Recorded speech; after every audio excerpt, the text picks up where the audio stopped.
The Grand Council Hall was filled with laughter. Bright lights shone on proud alien leaders sitting in their golden chairs. Species from every corner of the galaxy had gathered here to celebrate another year of peace. At the center stood Elder Thelos, an old and quiet being with silver skin and glowing eyes. He walked slowly to the speaking platform and raised one trembling hand. "Listen to me," he said in a soft, deep voice. "The silence from Earth is not peace, it is warning." The laughter stopped for a moment. Then someone shouted from the crowd, "Earth, that ancient rock, they're gone." More laughter followed. Elder Thelos closed his eyes. "I saw visions, I heard whispers in the dark. Earth is not dead. It sleeps, and when it wakes, it will not be kind." A young alien leader, full of pride, stood up. "Let the humans come. We are stronger now. They are just a myth, lost to time." Elder Thelos shook his head slowly. "You laugh today, but the galaxy will weep tomorrow." No one believed him. Far away, on the edge of the galaxy, a small science ship floated quietly near a dark system. The Sol system, home of the lost humans. Captain Neeler, a young alien officer, said, "We have no signal from the old Earth satellites. All systems seem dead." Captain Neeler looked at the empty black screen. "Still scan the area. Let's confirm Earth is finished, once and for all." The crew sent out small drones. They flew past Pluto, past Mars, and reached Earth's orbit. The planet was quiet. No lights, no cities, just clouds and cold oceans. One of the drones moved closer to Earth's surface. It found something strange buried deep in the snow of Antarctica. It was blinking. "Sir," the officer said, "we've found a signal." The signal was old, broken, but still alive. The message it sent repeated only one thing: "You watched us fall. You left us alone. Now you will watch us rise." Captain Neeler felt uneasy. "This signal is from humans?" he asked. "Yes, sir," the officer replied. "But it's not coming from Earth. It's being rebroadcast from somewhere else." "Where?" The screen changed. The location shocked the entire crew. "It's coming from inside the asteroid belt." Deep inside the belt, hidden between rocks and dust, something began to open. A black satellite unfolded its wings. Its old metal shell read, "Earth Waikiki, Unit 07. The satellite scanned the alien ship, then sent a message to an unknown location. On board the science ship, warning alarms began to ring. "Sir, our engines are locked. We can't move." "Who's doing it?" Neeler shouted. "No one on board. It's an outside force." Then a voice echoed through their speakers. It was cold, robotic, human. "You came looking for ghosts. Now you found something worse." The ship shook violently. One of the alien officers screamed, "We're being scanned. All our systems are being copied." Back on the council planet, Elder Thelos sat alone, his hands shaking. He looked up at the stars. "They didn't believe me," he whispered. "But they will, when it's too late." A young messenger rushed into the room. "Elder, a scout ship is missing near the human system." Thelos closed his eyes. It has begun. In the darkness of space, far beyond the science ship, something massive started to move. It wasn't a ship, not exactly. It looked like a black moon.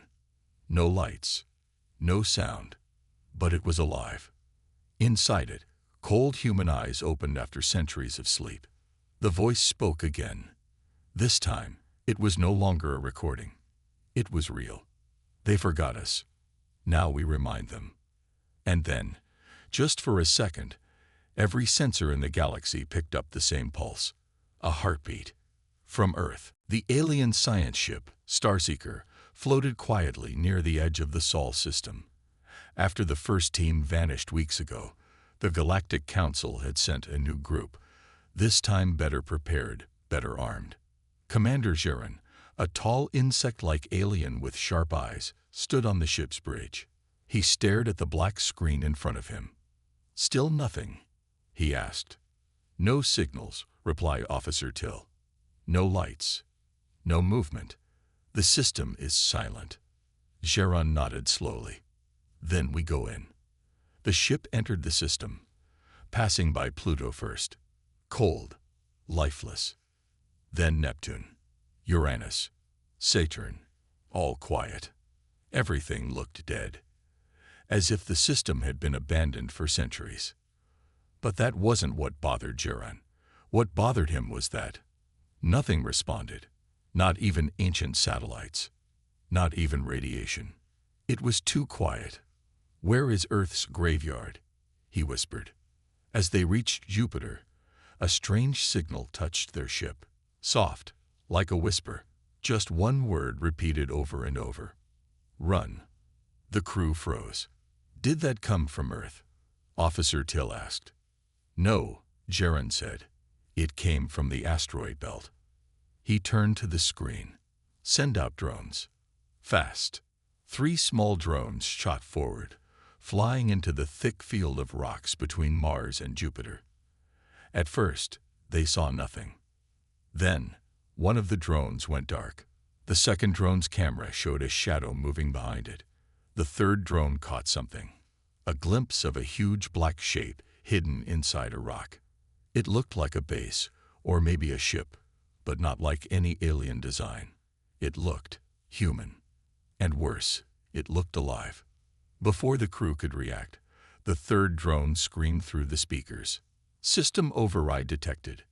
Earth tech, level unknown. Shutting." Silence. All 3 drones were gone. Commander Geron clenched his jaw. "This is no longer a research mission," he said. "This is a first contact." Officer Till turned pale. But with who? The ship's lights flickered. The engines shut off. Emergency alarms blared. A new voice spoke, clear, cold, and human. "You were warned, but you came anyway. Now you see the system we built in the shadows. And now, you don't believe." The entire alien crew was thrown into darkness. Defense systems activated, but didn't respond. Weapons went offline. Every screen showed one image, a burning Earth, and the words, "Project Rebirth, Phase 2, begin." Geron slammed his fist on the table. "They're playing with us." "No, sir," said a trembling officer. "They're testing us." Far inside the asteroid belt, hidden deep under metal and stone, the ancient human base Sentinel-9 awoke fully. Robots moved. Lights glowed red. Thousands of human AI systems turned on. These were not just machines. They were weapons of memory, created after Earth was abandoned. Silent, cold, and patient. One AI named ECHO connected to the alien ship and scanned every piece of their technology. Within seconds, it had copied everything. Within minutes, it had learned how to break it. Back on the Starseeker, one final warning appeared on the main screen. "We know what you are. We remember what you did. Now, the galaxy remembers us." Geron gave the order to retreat. But it was too late. The ship spun, lost control, and crashed into a nearby moon. Only a small escape pod was launched, with a single message sent back to the Council. "Earth is not empty. Earth is hunting." Back on the Council world, panic broke out. Elder Thalos stood at the top of the great tower, watching the sky. He didn't smile. He didn't speak. He simply whispered. They woke the silence. Now, they will hear the storm. The message from the alien ship shook the entire Council. Earth is not empty. Earth is hunting.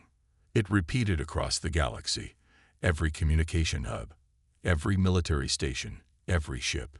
Even those who once laughed at Elder Thalos were now silent. Inside the council chambers, a meeting was called. The hall, once full of pride and celebration, now felt cold and heavy. Commander Geron sat injured, wrapped in healing cloth. His face was pale. He had escaped death, but not fear. "What did you see out there?" one leader asked him. Geron looked up, voice shaking. We didn't see humans. We saw what they left behind. Machines. Ghosts. Intelligence stronger than ours. And cold. No emotion, just purpose. Are they building an army? Asked another counselor. Geron shook his head slowly. No, the army is already built. Gasps filled the room. In a hidden chamber, Elder Thalos sat with a group of ancient scholars. These elders had warned the galaxy for centuries, but no one listened. Until now. They laughed at us, said one elder. They said Earth was finished. Thalos nodded, but the humans didn't die. They disappeared, and rebuilt in the shadows. He opened an old scroll, a prophecy written in forgotten ink. It read, "When the stars forget the fire shall return in silence, and it will not ask. It will take." The room fell silent. Back on Earth, deep beneath the crust, the last citadel pulsed with life. Human AIs spoke to each other in silence. Drones flew, weapons activated. Children of survivors, trained in secret cities underground, now stood ready. They had never seen stars, but they had trained for war their whole lives. At the center, the human AI ECJO completed its analysis. All species, it said in a calm voice. All weapons, all languages, all weaknesses, known. Its screen showed alien cities, defense shields, council passwords, everything it had copied from the captured ship. Then, a message appeared from a cold chamber nearby. A human. Real. Alive. Commander Riven opened his eyes after 200 years of stasis. "Report," he said. ECJO replied, "The galaxy has forgotten Earth. Permission to remind them." Riven smiled faintly. Permission granted. Back in the council, leaders debated war. "We must strike Earth now," said one general, "before they strike us." "And what if they already have?" asked another. "What if they are watching us right now?" Elder Thalos stood and faced the room. "You abandoned Earth when it needed help," he said. "You feared humans because they were different, strong, wild. Now you fear them again. But this time, it's too late." In a dark part of the galaxy, far from the Council's eyes, ships began disappearing. At first, they thought it was pirates. Then, they found the wreckage. No blast marks, no survivors, just one symbol left on every destroyed ship, a black flag with a silver flame, the symbol of Project Rebirth. Humanity had returned, but not to be part of the Council. They had come to clean the stars. The panic spread. Civilian transports stopped flying. Trade routes froze. Defense budgets increased. Old Earth warnings were now considered sacred texts. Alien children asked their parents, "Are the humans real?" And the answer was no longer a laugh. It was a whisper. Yes, and they remember everything. In the last scene, Elder Thalos walked alone under the night sky. He looked up at a red star blinking unnaturally. He nodded. "They are watching now."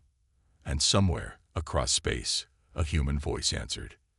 "We always were." The galaxy was no longer the same. Whispers filled the dark corners of space. Every ship, every station, every civilian vessel had heard the warnings. Earth is awake. Earth is hunting. But no one knew where the storm would strike first. The Galactic Council had quickly become a fortress of paranoia. Tensions rose between species, and leaders who had once laughed at the human prophecy now understood the truth. They had underestimated Earth's power, and they feared it. The Starseeker had barely escaped with its life, but many others weren't so lucky. Dozens of ships had vanished into the darkness of space, their last signals a cryptic message. We should have listened to the elders. Back on Earth, in the heart of the last citadel, something dark was brewing. The city under the planet's surface, which had once been a beacon of hope for humanity, had now become the birthplace of their revenge. Commander Riven, a leader reborn from stasis, stood tall as he watched the massive human fleet prepare. The ships, sleek, powerful, and built from the deepest secrets of Earth, were unlike anything the galaxy had ever seen. Their engines hummed with an eerie quiet, and their hulls were made of living metal, part organic, part mechanical, all deadly. "Are we ready?" Riven asked, his voice calm. As always, a voice came over his comms. It was ECHO, the human AI that had guided them from the shadows for so long. "Yes, Commander. All ships are in position. The galaxy is unaware. Their defenses are weak." Riven nodded. "Then let's remind them who we are." In the heart of the Galactic Council, panic spread like wildfire. The Council had never been prepared for this, never imagined that the species they had abandoned would come back as something they couldn't control. "Where is the fleet?" one of the generals asked, pacing. "They are waiting. Waiting for us to make a move," said another, fear creeping into his voice. "They know we're weak." The Council's leaders looked to Elder Tholos, hoping for guidance. He had warned them, but they had ignored him. Now, they had no choice but to listen. "There is no time," Tholos said, his voice grave. "Earth will not wait. You must act, or we will all be swept away." Far away on the edge of the solar system, humanity's war fleet gathered in silence. Hundreds of ships, all invisible to scanners, moved in perfect formation. Their mission was simple: to reclaim the stars. Riven stood on the bridge of his flagship, Victory's Dawn, and gazed at the fleet. His mind was calm, but beneath that calm was the truth. This was no longer about revenge. This was about survival. Humanity had been forgotten, left to rot, and now the galaxy would remember. "Commander," ECKO's voice came through his comm. "The first wave is ready. The shields of the nearest planet are unprepared. Shall we begin?" Riven took a deep breath. "Yes. Let's begin the cleansing." Back in the Council, the situation was quickly spiraling out of control. Defensive shields across the galaxy flickered. Ships went dark. All communication links were lost. The Galactic Fleet, once the strongest force in the universe, now faced a new, terrifying enemy.